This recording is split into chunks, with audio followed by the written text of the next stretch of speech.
Assalamualaikum warahmatullahi wabarakatuh. Halo anak-anak, bagaimana kabarnya? Semoga kalian selalu diberikan kesehatan, dimudahkan segala rezekinya, menjadi pribadi yang lebih baik lagi, dan dimudahkan untuk semangat dalam pembelajaran atau menuntut ilmu.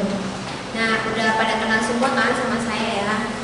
Nah, alhamdulillah. Nah, dengan kondisi dan situasi yang seperti ini, kami masih diberikan kesempatan untuk selalu belajar, walaupun kegiatan pembelajaran tatap muka itu terbatas, tapi kita masih diberi kesempatan untuk bertemu langsung gitu ya. Nah, jangan lupa kalian selalu untuk menerapkan protokol kesehatan dengan cara mencuci tangan dengan sabun, menghindari kerumunan, mengurangi mobilitas, menjaga jarak, dan juga memakai masker. Nah, sebelum kita memulai pada pembelajaran kali ini, mari kita sama-sama untuk membaca doa. Bismillahirrahmanirrahim. Raditu billahi robba wa bil islami dina wa bi Muhammadin nabiyya wa rasulah. Rabbi zidni ilman warzuqni fahman. Amin amin ya rabbal alamin. Nah, pada pertemuan minggu ke-6 itu kan kita masih membahas mengenai hari akhir ya, peristiwa di mana hari akhir. Nah, peristiwa hari akhir itu ada yang namanya alam barzakh, terus ada yang namanya alam ba'ats, alam yaumul hasyr, kemudian yaumul mahsyar, yaumul hisab, dan lain sebagainya. Nah, adapun nama-nama surganya itu kayak ada surga Aden, kemudian surga Al-Ma'wa, surga Naim, surga Darul Assalam, dan lain sebagainya. Nah, di mana di sana juga kita diajarkan bagaimana upaya yang bisa kita lakukan untuk mempersiapkan hari akhir. Salah satunya itu dengan cara kita menyadari bahwa kehidupan di dunia itu hanyalah sementara, dan kita juga harus mempercayai adanya surga dan neraka. Nah, untuk minggu kemarin itu kan kita PTS ya. Semoga nilai kalian memuaskan ya. Nah, untuk pertemuan pada minggu sekarang yaitu minggu ke-8, tujuan pembelajarannya itu yang pertama mengetahui perilaku jujur dalam ajaran Islam, dan kemudian yang kedua memahami perilaku jujur dalam kehidupan, kemudian yang ketiga itu mengetahui pentingnya berperilaku jujur, kemudian yang keempat yaitu memahami pentingnya perilaku jujur dalam kehidupan, dan yang terakhir yaitu kita bisa untuk mencontohkan perilaku jujur. Nah, anak-anak, untuk materi pada pertemuan ke-8 ini kita akan membahas mengenai karakter diri dengan jujur dan juga menepati janji. Adapun pada pertemuan kali ini Ibu akan membahas 3 poin ya. Yang pertama itu jujur dalam ajaran Islam, kemudian yang kedua itu perilaku jujur dalam kehidupan, dan yang ketiga itu pentingnya berperilaku jujur. Nah, kemudian Ibu selanjutnya akan membahas mengenai pengertian terlebih dahulu, pengertian jujur. Nah, jujur ini adalah kesesuaian antara sikap, perkataan, dan juga perbuatan dengan yang sebenarnya. Jujur itu merupakan sikap seseorang yang menyatakan sesuatu dengan sebenar-benarnya, tanpa ditambah atau dikurang. Dan ucapannya itu sesuai dengan kenyataan. Jadi orang jujur adalah orang yang mengatakan sebenarnya tanpa dikurangi dan tanpa dilebihkan. Nggak boleh melebihkan omongan ya. Nah, itu namanya pengertian jujur. Kemudian yang kedua yaitu adanya dalil jujur. Dalil jujur ini terdapat dalam Quran surat Al-Ahzab ayat 70 yang mana bunyinya ya ayyuhallazina amanu taqullaha wa qulu qawlan sadida, yang artinya yaitu wahai orang-orang yang beriman, dan bertakwalah kamu kepada Allah dan ucapkanlah perkataan yang benar. Adapun dalam ayat tersebut dalilnya itu dijelaskan atau diajarkan bahwasanya agar orang-orang yang beriman dan bertakwa itu dan selalu mengatakan kebenaran. Orang yang jujur dan bertakwa itu orang yang beriman dan bertakwa itu selalu berkata jujur. Nah, kepribadiannya tersebut itu yang mendepankan kejujuran merupakan modal utama dalam mendekatkan diri kepada Allah. Nah, oleh karena itu kita sebagai manusia yang beriman harus selalu berkata jujur. Berkata jujur walaupun memang kadang kejujuran itu pahit ya. Nah, kewajiban seorang muslim ini adalah berperilaku jujur dalam kehidupan, baik beragama, kemudian bermasyarakat, berbangsa, dan bernegara. Dan yang paling utama itu kita harus jujur kepada diri kita sendiri. Nah, akibat dari kejujuran itu akan menjadikan seseorang itu selalu berbuat baik, dan kebaikan itu merupakan jalan untuk menuju ke surga. Jadi, oleh karena itu kita harus terus belajar jujur kepada semua orang, bukan hanya diri sendiri sih, untuk orang tua, kemudian teman, kemudian guru, gitu ya. Nah, adapun kewajiban seorang muslim itu meninggalkan perilaku dusta. Jadi perilaku dusta adalah perilaku yang tidak jujur, artinya tidak mengatakan yang sebenar-sebenarnya atau membohongi, gitu ya. Nah, sebab dari perilaku perbuatan dusta ini akan membawa kejahatan, tidak baik untuk diri kita ataupun diri orang lain. Nah, kejahatan itu sendiri juga akan mengantarkan ke dalam neraka. Kalau misalkan kita jujur juga, kita akan selalu didekatkan dengan orang-orang yang soleh. Nah, untuk bagi seorang muslim, berperilaku jujur atau dusta itu merupakan pilihan. Bila seseorang itu memilih untuk jujur, maka nanti akan dicatat oleh Allah sebagai orang yang paling jujur. Begitupun sebaliknya, kalau misalkan orang selalu ingin berbuat dusta, maka akan dicatat oleh Allah itu sebagai orang yang pendusta. Jadi kalian mau jadi orang pendusta atau orang yang jujur? Pastinya orang jujur ya. Oleh karena itu kalian harus selalu berperilaku jujur kepada sesama orang tua, teman, dan lain sebagainya. Adapun perilaku jujur dalam kehidupan itu ada 4 poin. Yang pertama itu jujur kepada Allah. Gimana sih Bu jujur kepada Allah? Jujur kepada Allah itu artinya kita jujur terhadap dosa-dosa yang kita perbuat.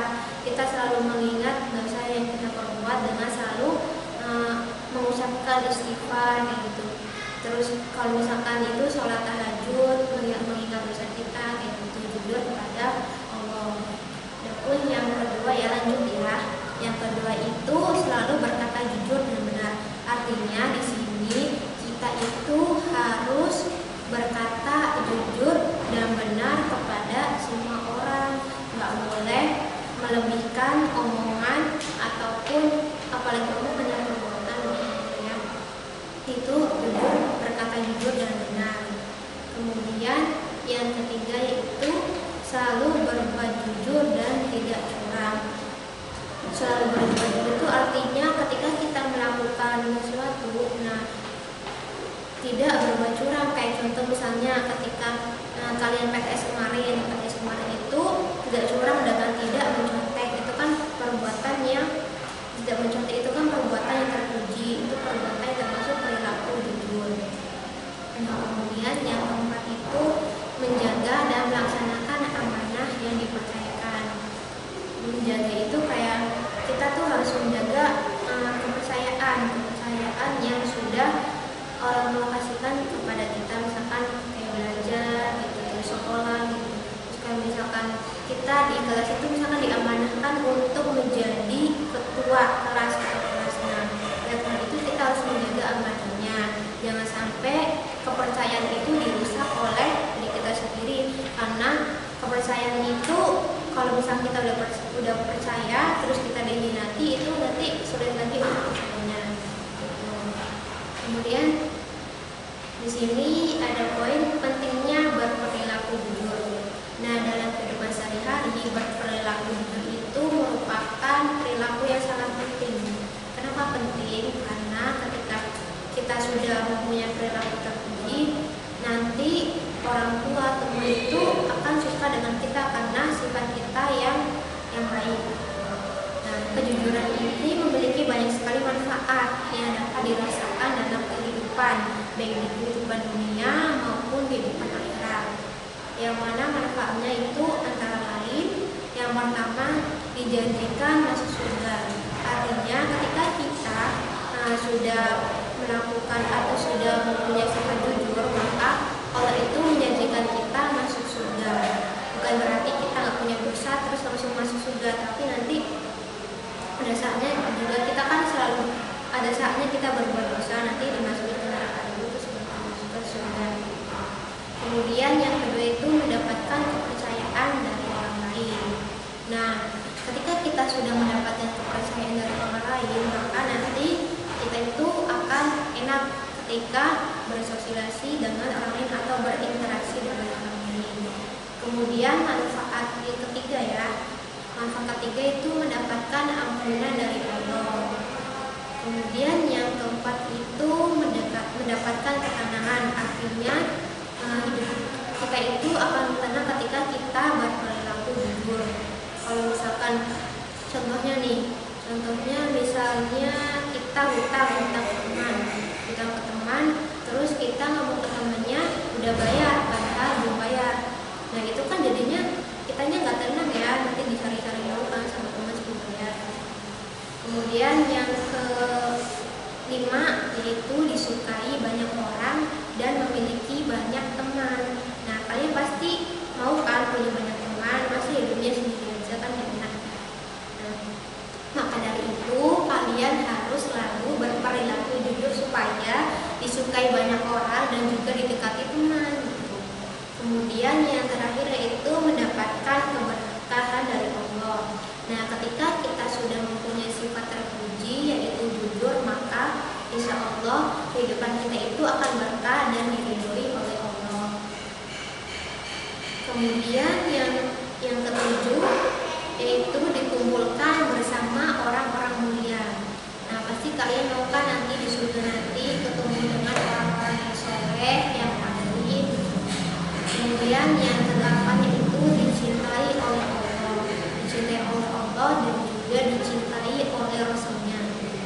Kemudian yang kesembilan yaitu mendapatkan ketenangan dan kebahagiaan. Jika kita sudah mempunyai perilaku jujur, maka hidup kita itu akan bahagia, tidak lagi merasa tidak tenang.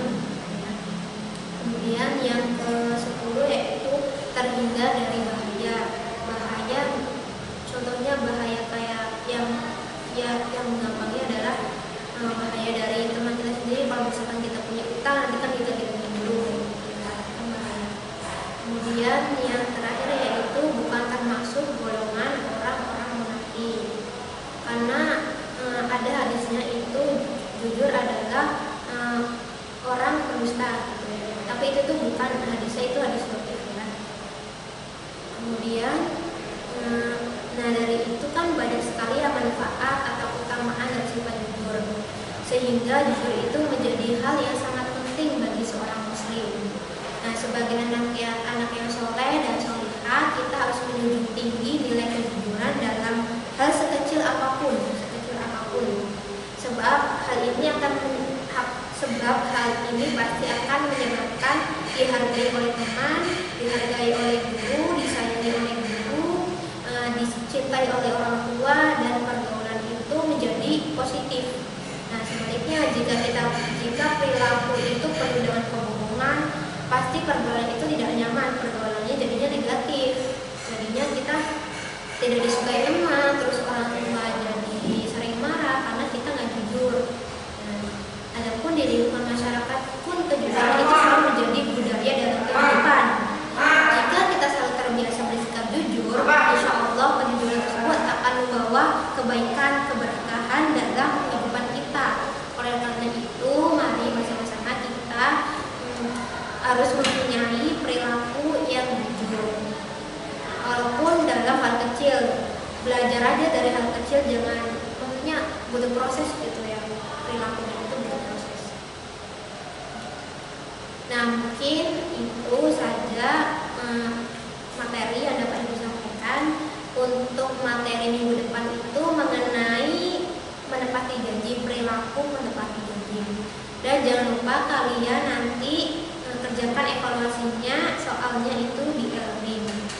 Kesimpulannya itu bahwa perilaku jujur itu harus dilakukan, diimplementasikan di kehidupan kalian. Kalau menjunjung perilaku jujur, karena perilaku jujur adalah perilaku terpuji dan penting untuk diri kalian sendiri dan juga untuk orang lain.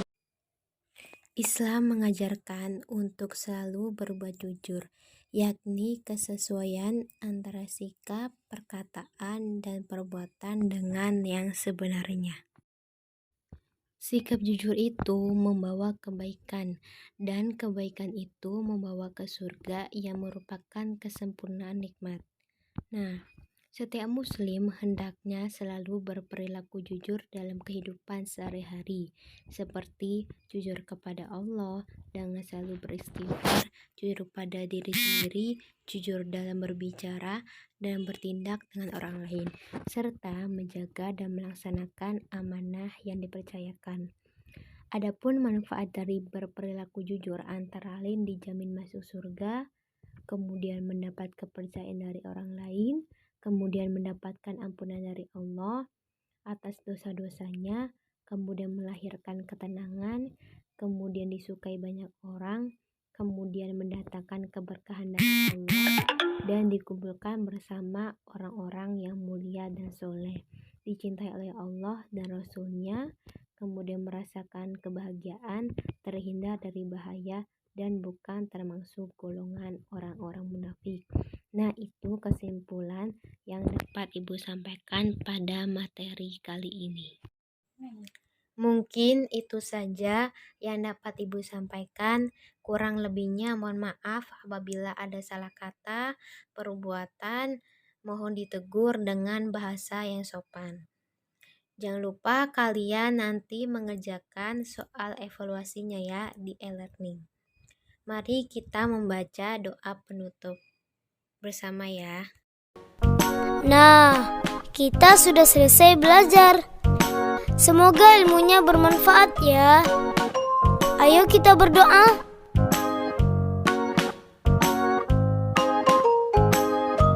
Allahumma inni astaudi'uka ma 'allamtanihi fardudhu ilayya inda hajati wala tansanihi ya rabbal alamin.